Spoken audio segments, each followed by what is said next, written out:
Assalamu alaikum, ladies. Alhamdulillah, I finally did it. I actually wrote a book. It's dedicated to all the single Muslim mothers out there, hence the name How to Be a Single Muslim Mum. Inshallah, it's available as an ebook, paperback, and it will be available as an audio. Alhamdulillah. Barakallahu feekum, sisters, for the support. Check out the link in the description to get yours. The Niqabi Diaries, Season 4. Bismillah walhamdulillah wa salatu salam ala rasulillah. Assalamu alaikum wa rahmatullahi wa barakatuh. Welcome to another episode, season 4 of the Niqabi Diaries.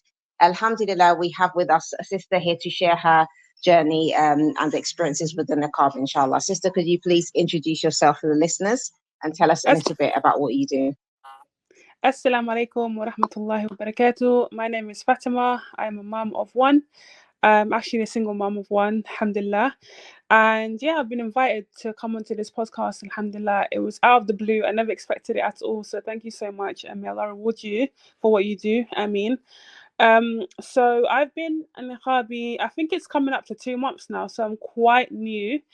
But yeah, alhamdulillah, it's been going okay. And as for what I do, at the moment, I'm a stay-at-home mum and I do content online on Instagram. But yeah, alhamdulillah. Alhamdulillah, mashallah, you're doing some quite interesting things with regarding your content. So I would really like to talk about that. But first, let's dip into your short but inshallah beneficial experience wearing the niqab. So can you just tell us, like, what were your reasons for wanting to wear it? So I've been wanting to wear it for like 2 years now, a little bit over 2 years now, alhamdulillah. And one of the main reasons was I've got a nose piercing, I've got a hoop in, and as much as I love it so much, in the back of my mind, I always knew that it can be considered as tabarruj, which is like beautifying oneself. So it was always there at the back of my mind. My daughter's 3 now, so she was very young at the time as well, and I didn't know how she was going to react to me just suddenly wearing niqab. So I always like just put it back and put it off and put it off until she started school and she started preschool, and she's been exposed to niqab a lot through her teachers and through her friends' mums as well. So one day I just asked her, because I've been collecting niqabs for so long and just putting it on and taking it off, putting it on, taking it off. And one day I put it on in front of her and I said, "Baby, what do you think about this?" And she's like, "It looks so beautiful. So-and-so wears it." So one of her friends' mums wears it. And I was just thinking, what? Like, I was thinking this girl's going to be like, take it off and start screaming. And I don't know who you are. I don't like that. But she was like, it's really beautiful. And then, so I wore it to go to the shops just to see how it was like. And I took her with me. And the next day I didn't wear it. And she was telling me to put it on. And I was like, you know what? That's my sign. I'm going to start wearing it. Yeah, from tomorrow I just started wearing it. And yeah, it's been 2 months now, alhamdulillah. Alhamdulillah, mashallah, what a beautiful story. And then mashallah, like, subhanAllah, it kind of reminds me of there's 2 Revert sisters actually that I spoke with, mother and daughter, but I think it's Sister Halima and her daughter Ruqayya. So subhanAllah, may Allah bless them. But when Sister Halima came to Islam, actually, she wanted to wear the niqab as well, and she said actually her daughter Ruqayya was actually only 10 at the time, but they both started wearing the niqab together, subhanallah. So like the daughter, like, you know, both of them new to Islam. Yeah, subhanallah, like, you know, and she said it was the daughter that really, like, you know, helped to encourage her to even, you know, have the confidence to wear it too, you know. So it's really mashallah that. So that's what it kind of reminds me of as well, and it just goes to show how close to the fitra that young children are, and clears that kind of the misconceptions that people have, you know, when they tell you that, oh, children, that they're going to be scared because you're wearing all this kind of things. Like, I think parents have to instill some fear into their children, to be honest, about certain things. You know, if you don't tell them that something scary, it's like, I've noticed as well, like, children aren't really afraid of the dark, you know. They're not afraid of the dark. Like, we teach them to be afraid of the dark, you know, subhanAllah, because you just think when you have your baby, you know, they've spent like what 9-10 months in your stomach in the dark. So it's just like, subhanAllah. So when they come out, like, it's the light that's actually, you know, that they have to adjust and get used to, but the darkness, like being in the dark, is not something actually scary for them, you know. SubhanAllah. So it's definitely taught because they're not scared of creepy crawlies. They'll jump like, in the place, they don't care. But then it's our anxieties that we that we put onto Exactly, them. it's imposed on Yeah. them. Yeah, definitely. SubhanAllah. So, sister, I didn't ask you before, but what's your Islamic background? Are you a Reva or a born Muslim? No, I was a born Muslim, alhamdulillah. Alhamdulillah. So, could you just talk a little bit about your Islamic backgrounds then for Yeah, us? sure, of course, yeah. So I was born Muslim. I'm the oldest of, how many is it? 9. So there's 9 of us, Allahumma barik. And Alhamdulillah. me and the sister after me were raised together by our grandmother. And because it was just my grandmother, we had influences from my uncles and my aunties as well. So they were like, growing up, they were quite strict with all of us. Um, so I wore hijab from a very young age. Actually, I think I was probably 6 or even 5, maybe. I have got a photo of me wearing hijab when I was in reception, which is 5 years old. But I've also got photos of me not wearing the hijab when I was older. So like I've got like when we're like going out, So I think it wasn't as like, I don't think I started at 5, but I think I definitely wore it on and off, for example. Yes. Yeah, so we were raised in a very good Islamic background, very strict but very good as well. I went to primary school in the UK in London, and then I went to an all-girls school. And I definitely wore hijab throughout primary school and throughout secondary school, and it never actually came off, alhamdulillah. And then as I got older, I would start wearing the abaya, and continued wearing the abaya. And I remember when I was like 17, I would dabble in like the jilbab. So like I started wearing it for a month during Ramadan with the niqab and the gloves as well.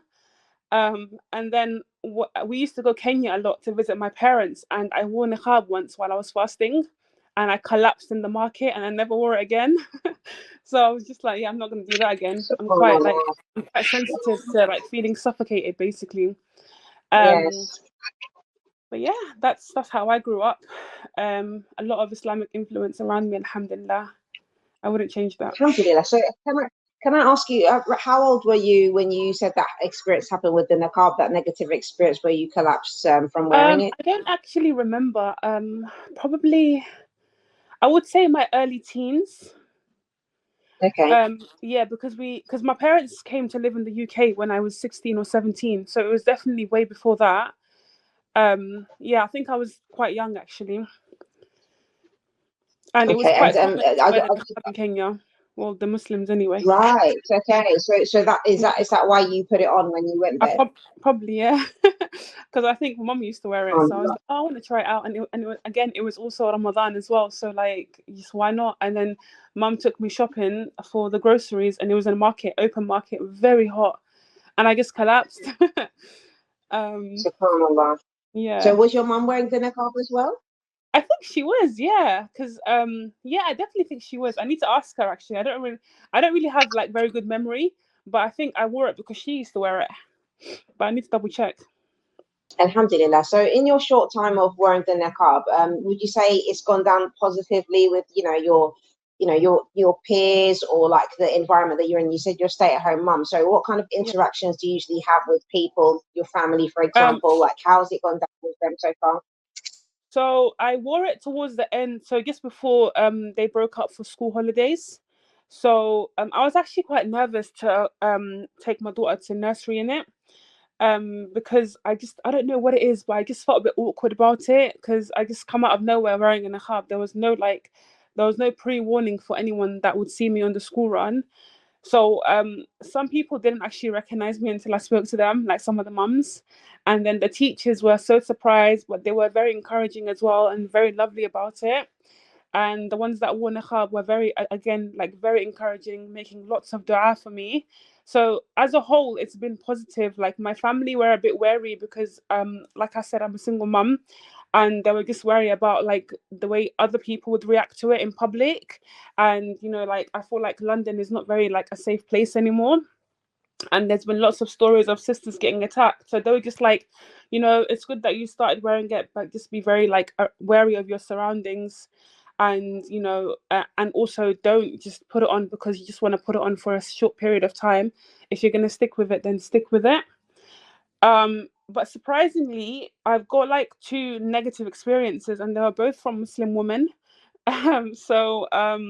I do feel like the UK has made us like this, and we fear a lot of like what can happen to us, and all this stuff. So the first lady was like, "You're not gonna get a job in that," because I've been job hunting, right? You're not gonna get a job in that. You do realize that, right? And I was like, yeah, that's fine. End of the day, risk comes from Allah, and I'm trying to like work really hard to look for jobs that I can work for myself or work from home, so I don't have to like experience someone telling me to take it off, right? Exactly. That There's was so many yeah, work from home jobs now, actually. Even yeah, sisters who don't wear the niqab are getting work from home jobs, you know. SubhanAllah, like my there is daughter, a she lot, works from yeah, home. She literally doesn't go anywhere. She's like doing a work from home job. And and there's yeah. quite a lot, you know, Hmm. SubhanAllah. She found that quite easily too. So I don't SubhanAllah, it's amazing like the way that people, as we already said, people put their kind of fears and kind of their doubts on top of us, make Yeah, us feel paranoid. SubhanAllah. But yeah, alhamdulillah, you exactly. responded to her like, correctly, alhamdulillah. So what Yeah, was it's the no next problem. experience then?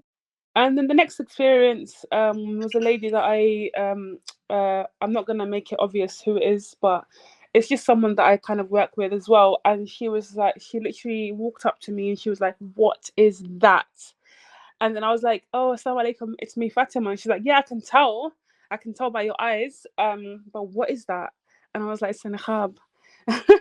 Like, what do you want me to say? Like, And then she just like, oh, okay, and then she just walked off. But yeah, that was okay. But so, like with regards to like Wow, my friend, subhanallah. So she can recognize you with it on, but she just yeah, has a problem with the fact that you're wearing it. Wow, yeah, subhanallah. yeah, SubhanAllah. um, I had an experience like that, like how you've mentioned. Well, I don't know, this sister, I remember when I put the niqab on, because I also started wearing it, when I became a single mum too. yeah. And the sister, she walked up to me during Ramadan in the masjid, and she said, "Haram alaikum," like that, like because I was What do wearing you the niqab. mean? She told Like, me it's haram. Yeah, were you subhanallah. I was just were like, you in the what? UK at that time, or you in? Yes, I was in the UK. Yeah, in the UK. Yeah, subhanallah.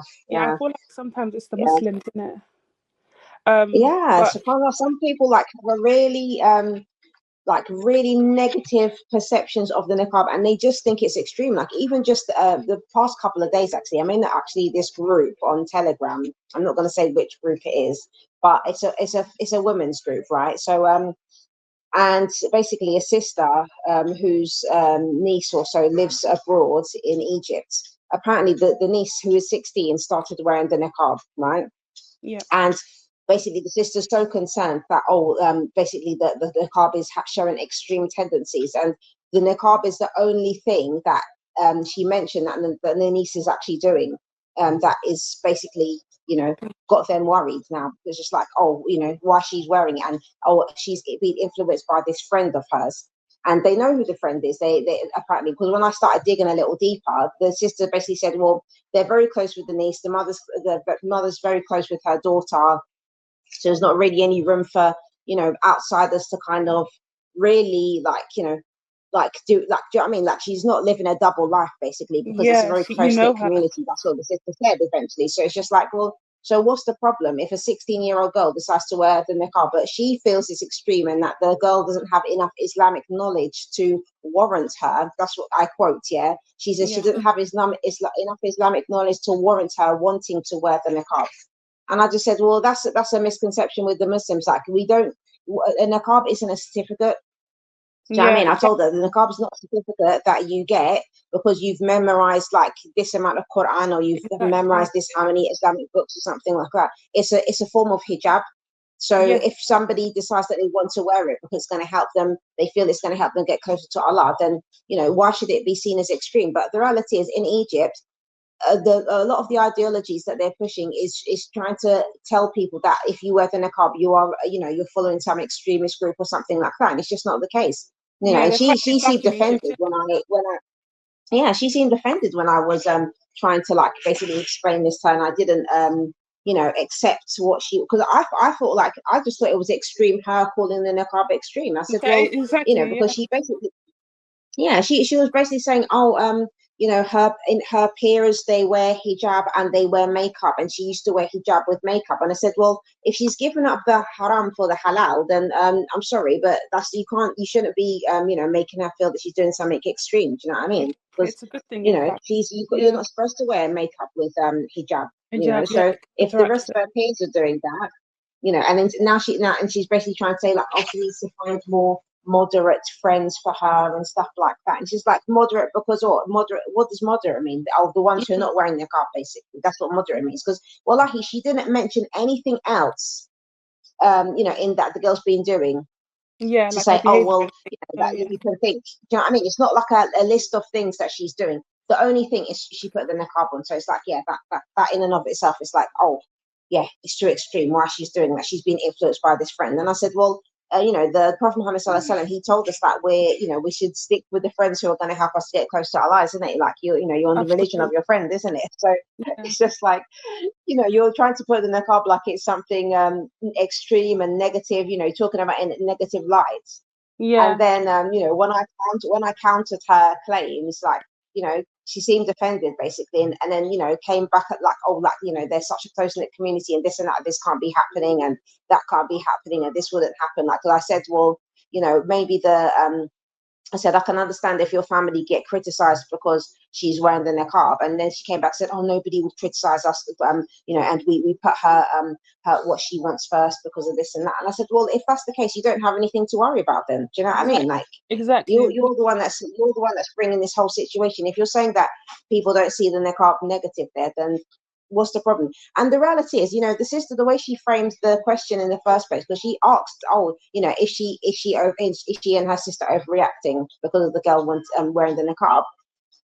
And she actually said, she goes, oh, she's been wearing hijab for some time now, which is fine. She said, she didn't say, mashallah, alhamdulillah, she's always worn hijab, or she's worn hijab for, you know, since she became mature or whatever. She didn't say it in a positive way. The hijab Yeah, itself, she spoke of it like, oh, it's fine if she wears hijab, you that's know, the but most you can now do, she decided basically. to put the Yeah, niqab on. Yeah, do you know what I mean? And it's just like, yeah. you know, some people, it's like, did you not read what you write? Do you know what I mean? Like, subhanallah. So yeah, like And these it's kind of things, crazy like because people, yeah, like my issue is like everyone's happy when it comes to like my body, my choice. I can do what I want until you wear a niqab exactly, or until you wear a hijab. exactly. No, no, no, then definitely you can't do that. It's not your choice Subhanallah, anymore. Or is someone forcing you to do it? Or do you know subhanallah. what Exactly. This is the problem, and that's why I even said in one of the messages to the sister, I said, you know, I said we say it's extreme if somebody puts in a carbon, but if somebody doesn't wear the hijab, it's okay. So why isn't that considered extreme as well? Do you know what I mean? I mean? You know, Yeah, there's two sides of to being extreme, because Islam is the middle path, isn't it? Yeah, yeah, we're the middle nation. We are on the middle path. So it's just like, you know, if we're doing something which is within the bounds of Islam, it shouldn't be considered extreme at all. So niqab oh, is yeah, in the bounds of Islam. yeah. Whereas not wearing hijab, full stop, that is not in Islam. That is outside. So the one who's not wearing the hijab, that one should be considered to be doing an extreme. You're And it's so extreme clear off the cut. Like it's so yeah, clear cut. Like subhanallah. I know people that don't wear hijab, and even they will say no, the hijab is hard. Like we have to wear the hijab. Like so, do you know what I mean? Like Exactly. there's yeah. May Allah guide us SubhanAllah, and I all. just think it's so backwards. Do you know what I mean? It's just like you Yeah. worry because your child wants to cover properly in this day and age. In this day and age where there's so much fitna, and you Mm-hmm. know a lot of young girls, they're you know they're health conscious, or they're conscious about their looks, Yeah. and about their size, their, you know, how they everything, you know, and or some of them are trying to make themselves more attractive so that they can, you know, get into haram relationships even, or maybe because they just want to get married, so maybe they're seeking a halal relationship, but you know, on the way to the halal, they can end up falling into haram because of the way they're going about doing it, you know, Mm-hmm. Mm-hmm. subhanallah, which is a shame. And it's because of the environment we're giving them, you know. It's like if you Definitely don't, I environment. just told this, just give her the support that she needs, you know. Like why are you making a big deal about it, you know? Yeah. Subhanallah. Well, I'm glad that Alhamdulillah. she told you and that you told her what's up because she could have told someone else that would have been like, yeah, you know what, you're right, and then she would have been stuck in her Yeah, ways. but that's the thing.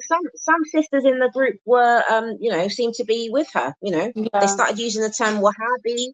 You know, Oh, they start saying, yeah. oh, you know, using this term Wahhabi and all this kind of thing. It's just like, what does Wahhabi? Why do you have to start using these kind of names, Yeah. grouping names and stuff like that? You know. Yeah. because the girl wants to wear the niqab. It's just, and I said, well, at the end of the day, the girl, if she, because another thing she complained about is like, oh, she stopped using social media so much. I said, well, that's not a bad thing. Like, So do you know what I students, mean? You know, like like you know, like even outside of Islam, like social media, people that are not even Muslim, they'll recommend you to like what do you call it, reduce your screen time because it's not good for your brain. exactly, Like psychologically, it's not good for exactly. your brain. SubhanAllah. Yeah. Like I've never heard a parent complain that their child is using social media less. You know, can you imagine? So she said that, and then I said, well, if she's becoming more practicing, then that's normal. And I said, obviously, like if you're using social media less, then the likelihood is that she's replacing it with something else. So I said, find out what she's listening to, like lectures and stuff like that, or books that she might be reading. You know, Yeah. simple something. You know, but like subhanallah, like the sister was very I wouldn't say she was rude. Wallahi, she was not rude, but it's like she was trying to show like, I don't know what I'm talking about almost. You know what I mean? Like, Hmm. you don't know the situation. Because in our community, in our low middle income community, this is not like, this is not what happens here and The stuff like that. norm. And Yeah. how, they're still religious people because they're going to like Quran classes, the girl with her mum and stuff like that. So it's just like, well, if you know that you're that close, then I don't understand what this. That it comes back to the main point. There's no issue. Then you're raising a point out of nothing. Like if the girl's going to Quran class with her mum, like you say, and Yeah. she decides she wants to put niqab on, then she's doing something halal. Like she's trying to be more Islamic, more religious. Do you know what I mean? More closer to her Lord. Like Yeah. To be a good. subhanallah, just because she might be falling short in some other areas doesn't mean that she should wait till she fixes all of those before she decides to put the niqab on. Maybe her wearing the niqab will help her to fix those other things that she needs to Absolutely. fix. The Yeah. niqab is not something that makes us perfect or that means that we are perfect. But Yeah. it can be a stepping stone to just increase our taqwa and trying to be better Muslims, subhanallah. Do you So know what it does yeah, do it's that? just like Like it it just forces you to like think yeah, twice. Because of how you look outwardly, it forces you to think twice about your inward stuff and what you do in secret or how you are in public as well. Because you're almost like a representation of the religion. And it's not just for the niqab as well. I think it's the same for hijab and abaya, just in general, like the men with the beards and the thobes. It kind of like reminds you that you are a representation of this beautiful religion. absolutely, definitely. I think that was my personal experience. It helped me to have more like haya, especially like other forms of haya, like making sure you be careful like how you talk, Yeah. your the sound of your voice, and even the loud, like how loud you can even be speaking. Some of us, like we have to like think about these things. Yeah. Subhanallah, like when we're talking, sometimes maybe we naturally talk a bit loud. So when we go outside, we're just used to like, talking at a certain level, and we need to like, lower our voices a little bit. Like that really, niqab really helped me to be more aware of that, subhanallah. Oh, sure, So yeah, definitely. alhamdulillah. Back of that, I do feel like, yes, it's good for us to like be quiet and like whatever, but I do feel like people have this misconception that we can't speak or that we don't know how to speak or we can't speak English Exactly. if you're in the UK. So they kind of like use that to treat you badly. And I think it is important to speak up for yourself, but within the limits of the deen as well. Absolutely. That definitely, I agree. And that's one of the reasons why I've even got the podcast, so that sisters have a platform that they can, talk about their experiences. And as well, just even coming back to the story that I mentioned with, the sister being concerned about her niece, like these kind of ideas, I used to see them like when I was in the UK, especially like as a, new Muslim, basically. I used to see these things like before I started to wear the niqab, I used to see that, you know, in the community there was this kind of stigma towards sisters who were wearing the niqab because there wasn't many, especially at that time, like, when I was still like very fresh Muslim. Yeah. um so I used to see that, and I used to think like strange, because when I accepted Islam, when I was quite young, I think I was 18, but and I'm from London as well, so I moved up north. But before I had moved up north, like my experiences in the masjid and stuff like that was predominantly like, in Brixton and stuff like that. So I used to go to the Brixton masjid, and Yeah. there was like, it was just full of Niqabi sisters. So I immediately loved the Niqab and those sisters, like how they would dress. I was in love with it. I didn't have the confidence to dress like that myself, but I was literally in love with it. And so when I moved up north, then it was like not like that. It's just Yeah. more like, you see more how regular Muslims dressed in, variety of ways and stuff. Yeah. Like I used to see that anytime a Niqabi sister came to the masjid, like, people would like, sometimes people would be like, oh, like, they say things like, they make these kind of comments like, oh, like, it's almost like they feel like they can't talk to them, That's so like they're true. these Yeah. sisters that are like, they treat to them like they're the sisters that are on this kind of pinnacle, almost like, oh, like they think that they're better than us, or they are better than us, so we can't speak to them, or they're super religious or something, like, I don't know, like it was weird. So it's like they That's wouldn't give them salam, and I used to say, I used to find that strange, because if I was on the street and I see an Niqabi, I would just say salam, just like if I see a hijabi, it's the same thing. I just say salam alaikum, yeah. and they would always respond. I never Yeah. had any negative experiences with a sister who was wearing the niqab when I wasn't, it wasn't a thing, subhanallah. So I used to think to them, well, you're saying they don't give salam, but have you ever given salam to them and they didn't reply? And the answer was always no. So that you Yeah. don't initiate the salam, and then Yeah. if they don't, then you're going to assume that, oh, they don't want that, they think they're better than me, because it's just like, And you know what? They don't let actually might shaitan have trick you. initiated it. You might have not even heard because you can't see their face. Exactly. And I feel like with me as well, Subhanallah. like I feel like with me, I have to smile extra hard and really crinkle up my eyes to show people that I'm actually smiling at them. So like, yeah, I feel like we have to sort of make it that extra effort, either whether it's like saying salam a bit louder than we normally would, just so that someone could hear us. But yeah, that misconception about niqabis like being a bit like, what do you call it, like stush, or like they don't want to talk to you. It's so false, like so false. And I can speak for my own self, because I do want to speak to sisters. I do love speaking to sisters. I love having female friendships. Sister friend, it's so wholesome, alhamdulillah. And I feel like I have like, for example, my friendship groups, they're not all niqabi at all. I've got a few, but even then, like, we just all get along so well, alhamdulillah. And it's not because I'm wearing a niqab, it's because I'm who I am without the niqab. It's so true, like even me, like people look at niqabis and assume that, oh, because you wear niqab, that means that you only associate with people who wear the niqab. Like, do you know what I mean? Like, to say your whole friend group is just niqabis.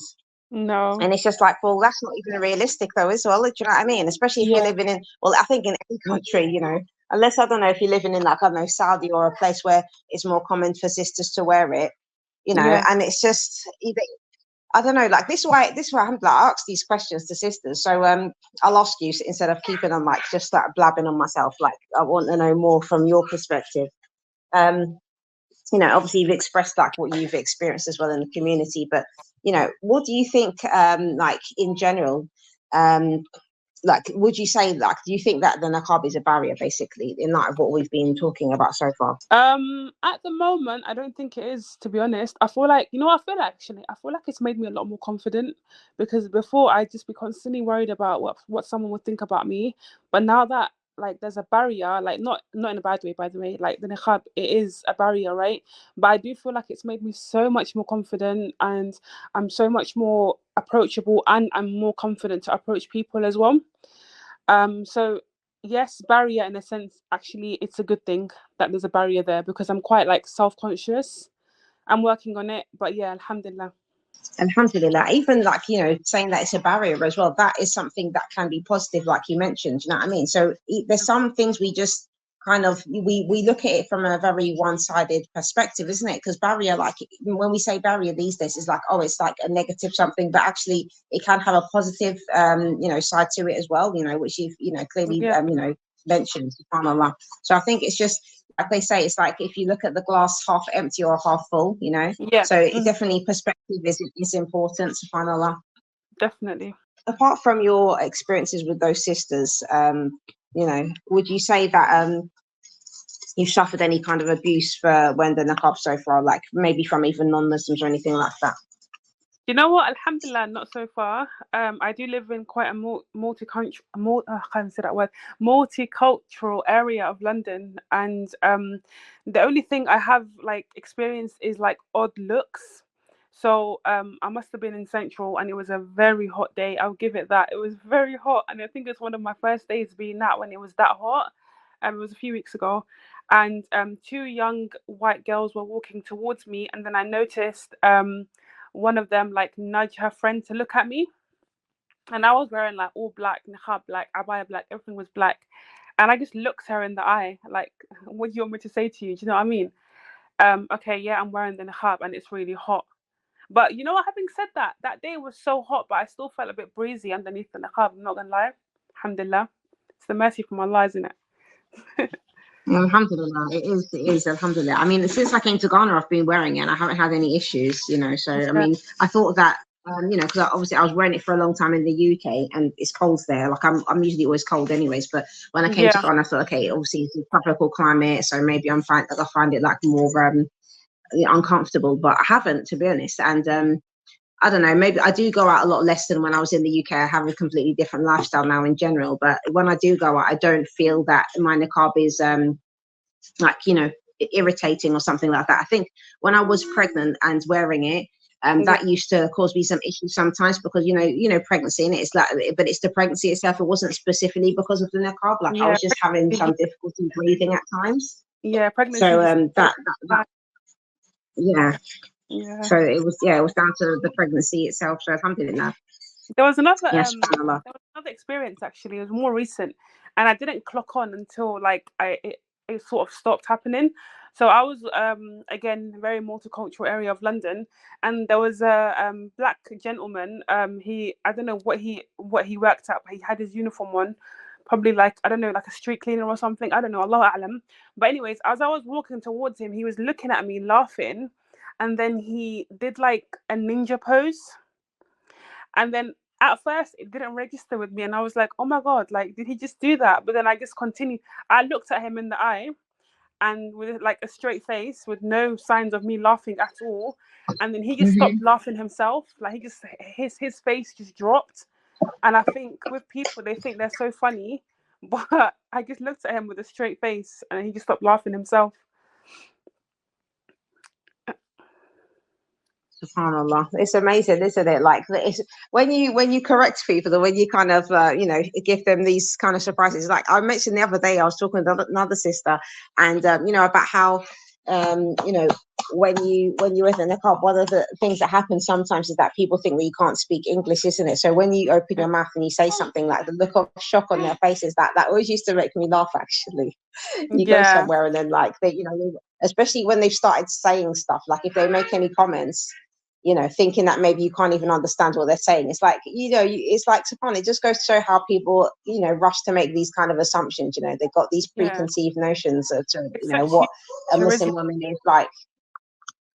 Yeah, subhanAllah. Yeah, SubhanAllah. It just goes to show we just shouldn't assume things, SubhanAllah, none of us should, even us Muslims as well. I think sometimes we yeah, also do that, of with other course, situations, SubhanAllah. definitely. Yeah, alhamdulillah. Alhamdulillah. So, okay. So, can you talk a little bit about your Instagram? Oh, my content creation. So I think it's been like 10 years now I've been on Instagram, maybe more even. But it first started off as like a beauty page. So like blogging about the latest beauty releases and all that stuff. And then I had like a massive break. I just wasn't into it anymore. Um, and then I got married, and then I started up, but more like cooking.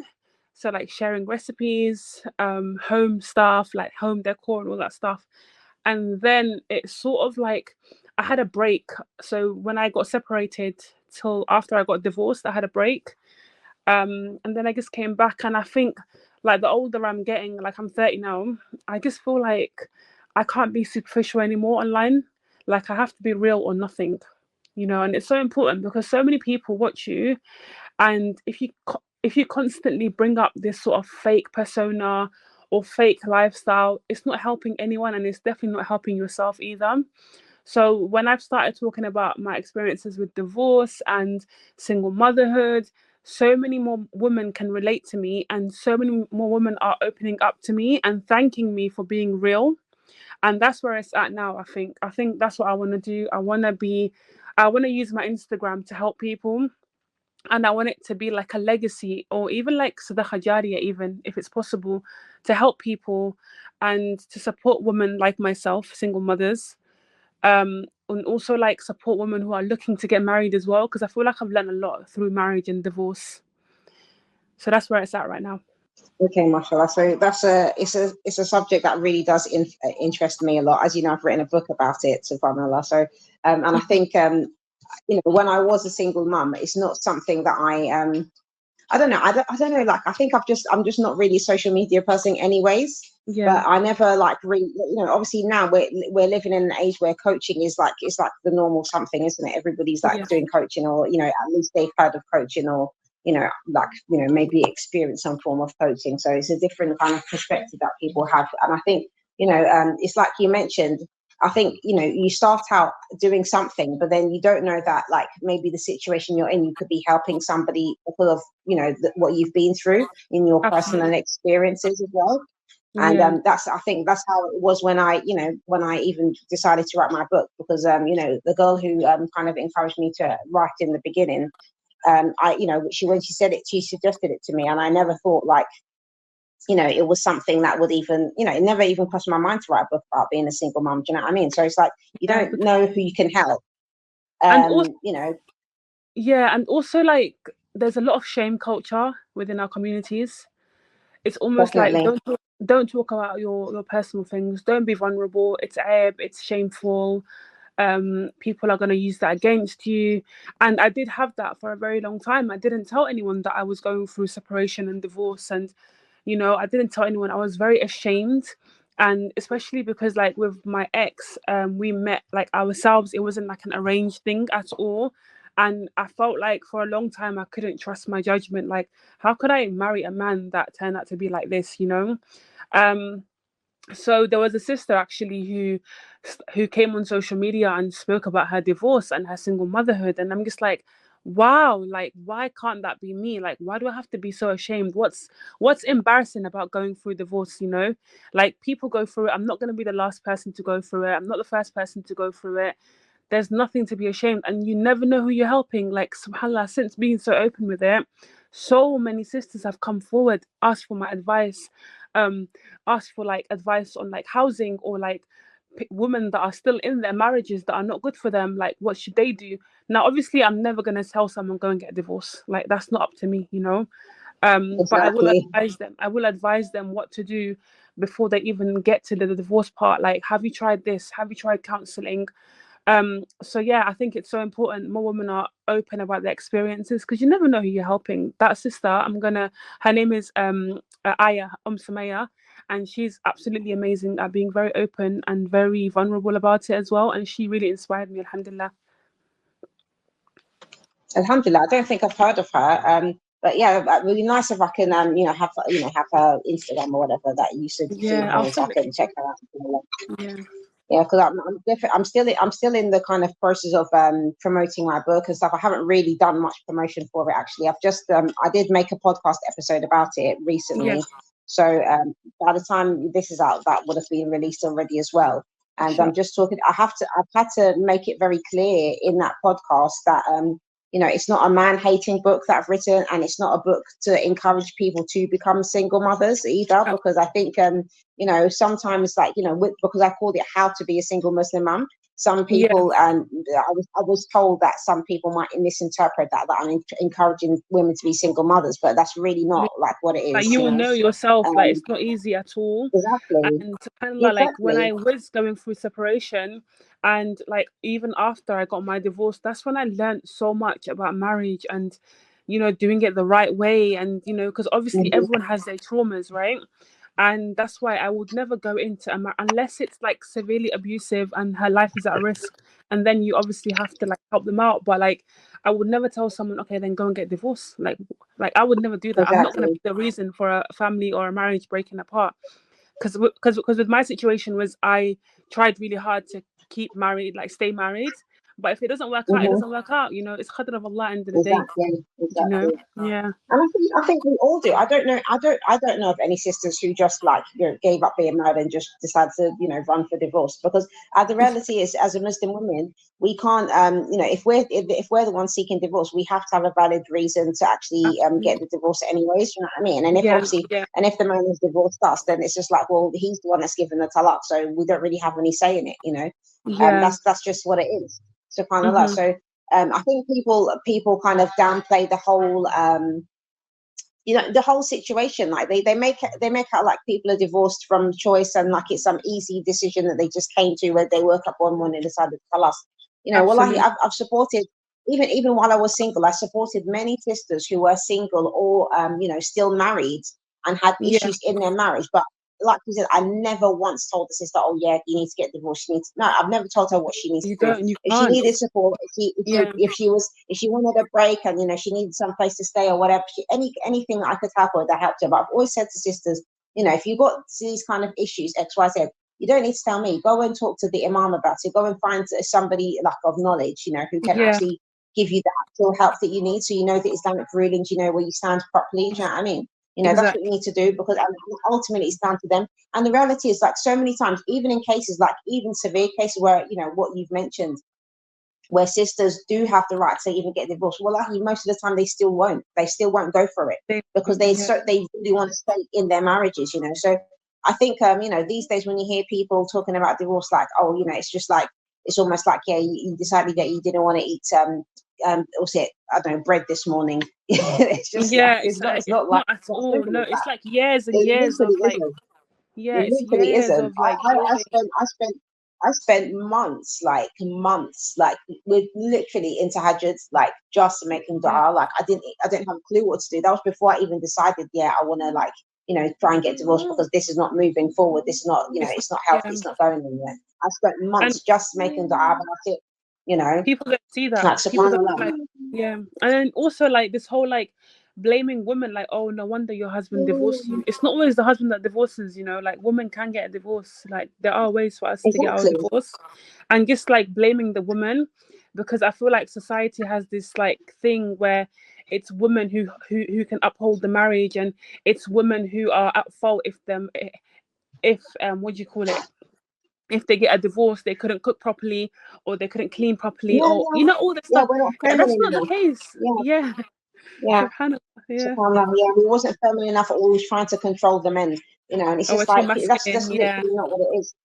Yeah. It's literally not what it is, It's SubhanAllah. a And lot like, of deep it's like layers, isn't people make these, yeah, and I think as well, like you said, in some cultures, like there's this, you know, it's almost like there's this thing where a woman, she should, you know, a woman has to follow her husband, and this is something somebody told me once. A woman should follow her husband, and if he's not like, and if he's not good, she should fix him and follow him. But it's just like, it? how does that work then? You have You to can't follow fix. this man, Yeah.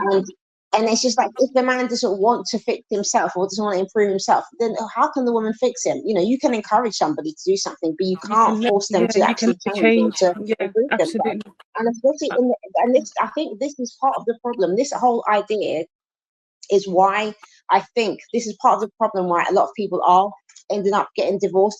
And I'm talking specifically for people who like us, for example, like you mentioned that you found your, you know, your ex-husband yourself, right? Even me, like when I got married, you know, like, as a revert, obviously, like, he's somebody that I found myself. It wasn't something that was arranged for me. Okay. Yeah.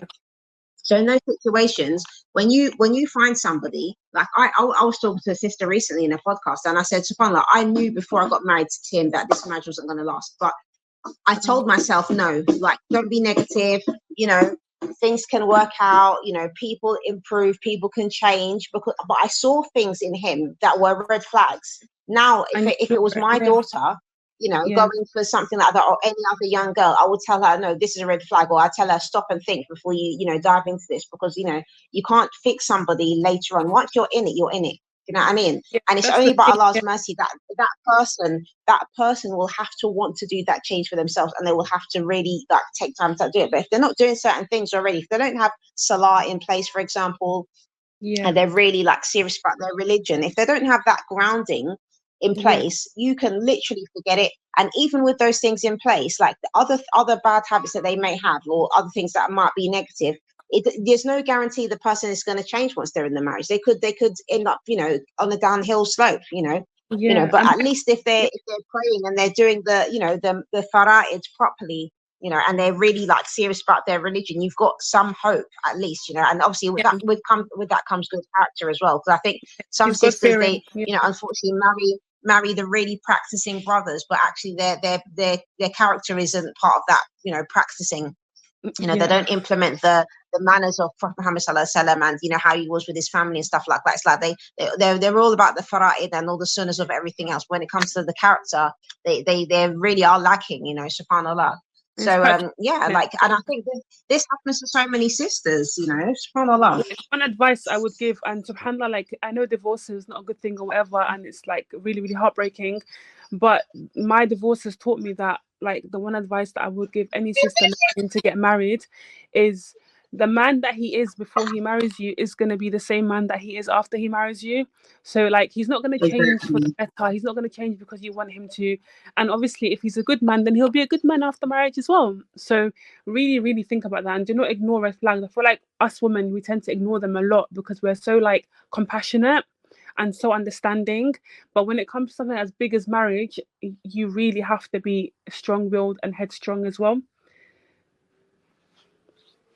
Absolutely, it's 100% like subhanallah, and that's what I'm saying. So this is the danger of having these kind of ideas, or telling sisters that, as long as you do X and Y and Z, the marriage is going to work. No, because the marriage is two-sided. It's not a one-sided thing. It's two people building a life together, and inshallah having children together, going into the future. But if one person's doing all the work, it's not a marriage. That's the reality. It's just not. It's a partnership. So that's you both have to put in exactly as much as you can. Yeah, exactly. And there has to be mutual agreement from both parties, of how they want to live, and how they want to go about doing things. So this is the problem with these kind of false ideas that have been ingrained, I think, in some women, that if the success of your marriage is up to you. And now some brothers are even trying to push these ideas now, which I think is just ridiculous, because if a man isn't good in the first place, it doesn't matter what the sister does, you can't change him. Like, his mother was supposed to do these things. His mother was supposed to raise him properly in the first place. Exactly. If she couldn't do it, or she wasn't prepared to do it, maybe she's happy with how her son even turned out, but she's not the one that's going to be marrying him. You know what I mean? Yeah, even if you try, first of all, I would never recommend a woman to mother her husband. But when you do start to do it, because it can happen, there are situations that it can happen, he's going to resent you for it, and he's not going to be attracted to you because you literally are his mother now. Exactly. It's the worst thing that you can do, and that's the thing, because they see that you're trying to control them, and that's how they're going to become more like you said, resentful. This is what happens. So and the reality is, you don't want, as women want a man who's going to lead them. You don't want a man that is like doesn't know whether he's coming or going. Do you know what I mean? What's the point? Definitely. SubhanAllah. So that's what it is. There's one thing being in a partnership, but there's another thing, just like literally, it's like you're carrying your husband on your back and walking up the hill. It just doesn't. It doesn't. It's not gonna work out. You're gonna resent him at the end of the day. You're gonna resent him because you're gonna have to go so far into your masculine energy, and no woman likes to be in that masculine. No matter what anyone says, independent, boss babe, whatever. No woman wants to be in that masculine energy because it will make you sick. And that's how I feel right now. Like, as a single, I'm so far into the masculine energy that I'm starting to see the symptoms of it surface and making me feel sick. But this is something that I have to do for now. And inshallah, if I ever get married in the future, then hopefully I can come out of it, And I know it's a big thing now, feminine, masculine energy, and everyone's talking about it, and it's trendy right now. But honestly, if you really, really think about it, there's so much truth to it. Women are so sensitive. Our hormones are very sensitive. Our temperament, everything is so sensitive, and we need men that will let us live in our femininity. So may Allah make it happen. So true. Yeah. I mean, may Allah grant you with a really good, compatible spouse. SubhanAllah. So what I was gonna say is, I just wish more men understood that on a deep level, that to have, because they all want a soft woman, right? They all want a woman that's like in her feminine, but it's up to them to bring it out of you. Especially like when you marry a single mom, for example. Single moms are very like resilient, very in their masculine energy, very strong. You have to chip away at it to get to that emotional security, you know, phase of your life. And when you do that for a woman, she's yours forever, and she will literally do anything for you.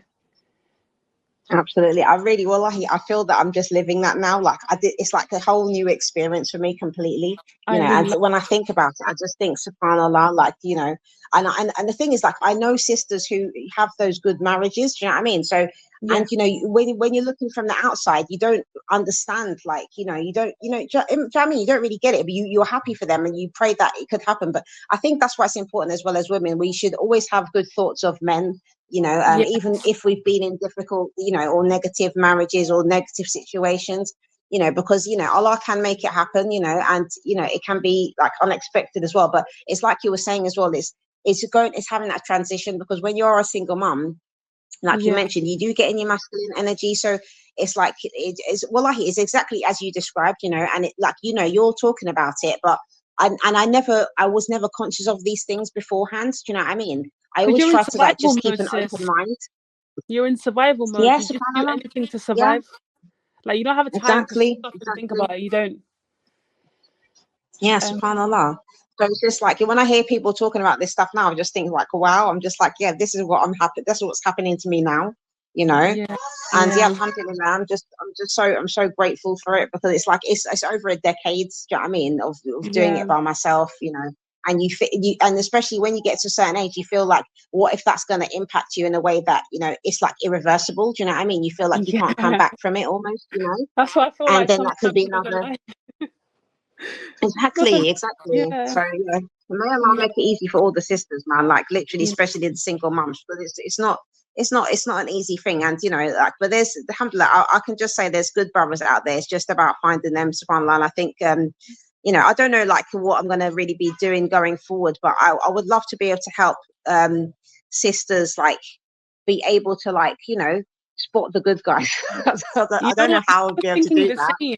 I was thinking the same because whenever I advise like my younger cousins, for example, their mums are like you need to start like a class for your cousins before they get married. Because obviously now that I'm out of the marriage, I've got advice for days. Like I can tell you how to spot red flags. I can tell you not to ignore them. And it's like going forward, because I want my Instagram to be beneficial for everyone that comes across it. And what am I leaving in this world, like after I leave and after I pass away? I want it to be beneficial, not makeup, not buying the latest gadgets or whatever. It has to be something that people like will make dua for you after you pass away. So like I don't know, like going forward, I have no idea like how I can like bring this sort of into my content right now. Maybe start a blog again, because I used to blog ages ago. I used to love blogging. So yeah, definitely I think you should definitely do something to support women as well. It's so important in our communities that we support each other. Absolutely, absolutely. Mashallah. So I'm really happy with the work that you're doing, and may Allah put much barakah in it and me. And I think it's good that you're sharing your experiences with others, because, as they say, sharing is caring. And I think there's so much benefit that can be, like, gained by sisters kind of giving their perspective and just sticking together as well, giving that, like, kind of, what do you may call it? It's like, well, obviously it's sisterhood, but you know what I mean? Like, when you're giving this shared experiences, because I A think sometimes community, sisters do yeah, feel very lonely.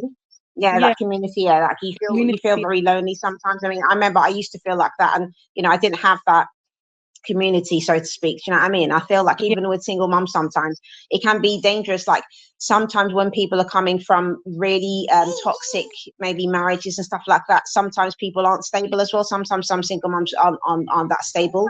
So if definitely, maybe if you're associated with certain people, or you have like a limited range of in your community, then you might not have those good influences that are necessary to, like, help you to even do your healing as well. You oh go on your healing journey. for sure, absolutely agree with that. Yeah, Yeah. yeah, subhanallah. So alhamdulillah, it's good what you're doing. So inshallah, we'll continue with the hijab now. I wanted to ask you if you've ever met anybody who's been forced to wear the niqab. No, actually, I've never. I've had like a handful of friends that wear niqab, and I've never had anyone that was being forced or anything like that. No, I haven't, alhamdulillah. Alhamdulillah. And what about sisters who really want to wear it, but they're not allowed to wear it? Same. I don't. To be fair, like I haven't really spoken about the niqab before I wore it, so I wouldn't know. Allahu a'lam, and may Allah make it easy for them, but I wouldn't know. I mean. So, what kind of advice would you give to sisters who would like to wear the niqab, but they feel at the moment that they don't really have the confidence to wear it, or they're having those doubts? Like, for example, those experiences you had in the beginning when the sister came to you and said, "Oh, you're not going to get a job dressed like that." These kind of things that self-doubt that people would have in their mind because of these kind of negative associations with the niqab. What advice would you give to sisters? I would say, because it took me like 2 years to actually put it on, I would say do not overcomplicate it at all, because once you wear it, it's just like, why did I make this so difficult? That's how I felt. I was like, why did I make this so difficult? I love wearing the niqab. I feel really good in wearing the niqab. So number one, definitely do not overcomplicate it at all. I would say, this advice that was given to me is to try it out for one day, or even if you're gonna go to the shops, just try it out and see how you feel. So when I first did that, I felt like everyone was looking at me, but they actually weren't. Like I was just like part of like the community doing my shop. So try it out for a day, see how you feel. um Also, do not force it. If you do not feel comfortable wearing it, do not wear it, because it's better that you have the right intentions and you're wearing it with ease as well, because at the end of the day, you're wearing it for Allah, not for anyone else. You're not wearing it for your husband, for your parents, nothing. So your intentions have to be like really set in stone, that you're wearing it for Allah. And even if you have to like renew your intentions every single day that you put it on, that you're doing this for Allah, you're doing it to please Allah. And yeah, that's what I would say. And also with regards to like the jobs and stuff, especially if you live in the West where I live, um the job that you get is merely the carrier of your risk, but your risk is from Allah. You can get it from a lot of different places, not even a job. Like Allah can provide you from places that you never expected. Same with like if you're married, for example, and what do you call it? The marriage is very like abusive, and you don't want to be married anymore, but you're worried about how you're going to make an income.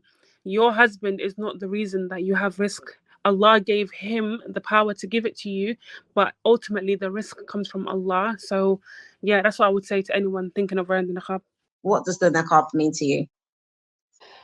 At the moment, obviously, like I don't know if everyone's like this, but I don't believe that it is fard on everyone to wear the niqab. But because I mentioned before, I wear it because I want to cover my nose piercing and not commit tabarruj anymore. So that's why I'm wearing it. But other than the Islamic side of it, for me, it's like it's a barrier, but in a good way. Like I said before, like I actually love having this like barrier, because I feel like people judge you based on the way you look before you even open your mouth. So by removing the whole like judging me before, like judging me how I look before I open my mouth, people are more inclined to even talk to me, because when I do talk to them, they actually enjoy talking to me because they're not judging me by how I look first. Obviously, like people judge you for wearing the niqab anyway, but I feel like because it's just made me so much more confident.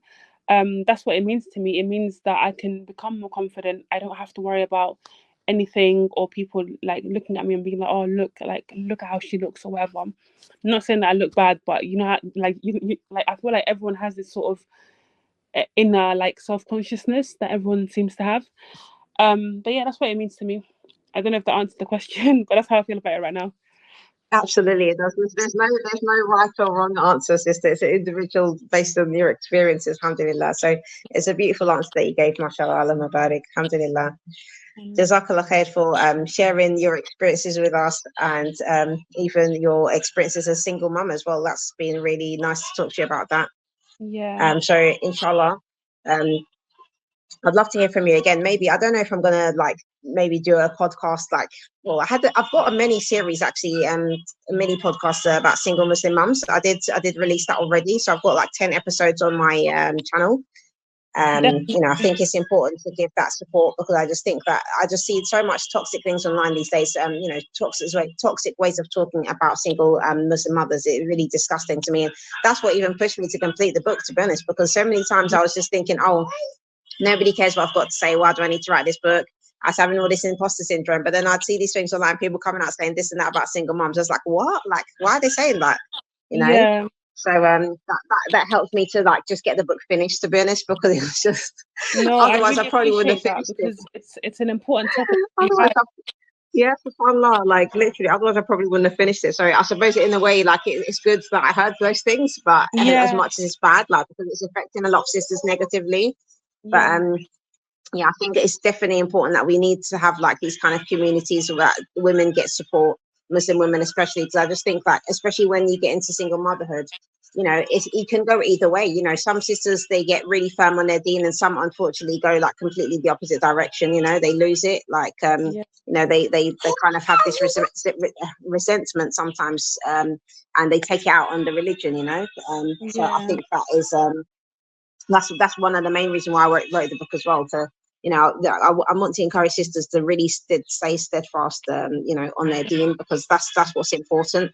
definitely. You know, it's not about you know, we're individuals and we have to answer to Allah subhanahu wa ta'ala under their judgment for ourselves. So whatever we've been through, it's not more than what we could bear, you know. So that's our test, and we just have to like persevere. And you know, our value is not if we're married or, you know, got children or not. You know, our value is as individuals first and foremost, you know, going forward. So alhamdulillah. I But yeah, absolutely agree. inshallah. So yeah, alhamdulillah, alhamdulillah. Jazakallah khair, sister. Thank you for giving so much of your time. Thank you for having me as well, and may Allah reward you for the work that you're doing. And I can't wait to read the book as well. Ameen wa iyyakum. Barakallahu feekum, sister. Assalamu alaikum wa rahmatullahi wa barakatuh. Wa alaikum assalam wa rahmatullahi wa barakatuh.